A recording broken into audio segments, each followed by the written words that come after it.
Olá!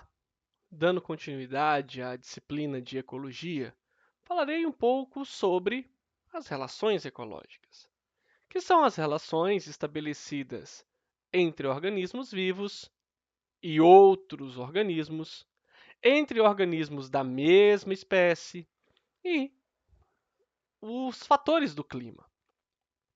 Logo, toda vez que dissermos que a relação ela ocorre de forma intraespecífica, eu estou dizendo que são relações que ocorrem entre organismos da mesma espécie. Se for interespecífica, organismos de espécies diferentes. Da mesma forma, essas relações elas podem ser vantajosas para ambos ou pelo menos para um, mas o outro não é prejudicado por essa associação.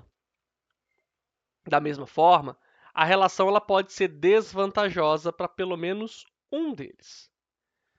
Há uma certa discussão na comunidade científica se há hoje, com o comportamento humano e as ações do homem no ambiente, um tipo de relação ecológica que pode ser benéfica, maléfica, melhor dizendo, para todos os organismos que são envolvidos. Acredita-se que apenas o papel do homem pode criar essa condição em que ele estabeleça uma relação que é prejudicial para todas as espécies que ali estão envolvidas. No caso das poluições, do ar, do solo e da água. Mas, nesse sentido, a interação dos diversos organismos que constituem uma comunidade biológica são genericamente denominadas de relações ecológicas.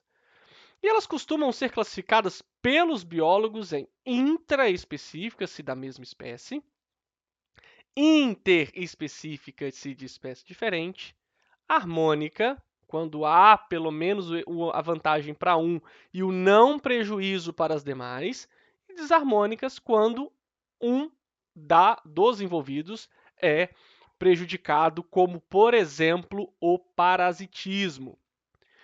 As relações intraespecíficas, como dito, são as que estabelecem entre indivíduos de uma mesma espécie. As interespecíficas são aquelas que se estabelecem entre indivíduos de espécies diferentes. As relações harmônicas, pelo menos uma das espécies se beneficia e obrigatoriamente não haverá para a segunda espécie envolvida nenhum prejuízo das partes associadas. Já a relação desarmônica, uma ou ambas das espécies são prejudicadas, e aí tem uma polêmica, ou ambas as espécies, né? Dizer que duas espécies são prejudicadas, elas são eliminadas, mas isso é uma discussão que ainda carece de muitos fatos para se relacionar.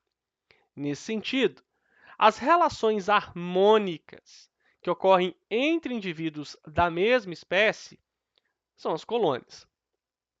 Outro exemplo, as sociedades, mas não a sociedade como a nossa. A gente está falando de uma sociedade, por exemplo, das abelhas, das formigas, né? As interespecíficas, o mutualismo, seja o mutualismo alimentar, seja o mutualismo de proteção. Também temos a protocooperação, o comensalismo. Já as relações desarmônicas intraespecíficas, nós temos a competição intraespecífica e o canibalismo, que é comum em muitas espécies de mamíferos. As relações interespecíficas desarmônicas, nós temos a competição, que pode se dar por recurso, espaço, como acontece com as árvores na Amazônia, o predatismo, o parasitismo, o amensalismo, que acontece em plantas, e o esclavagismo. Muito obrigado.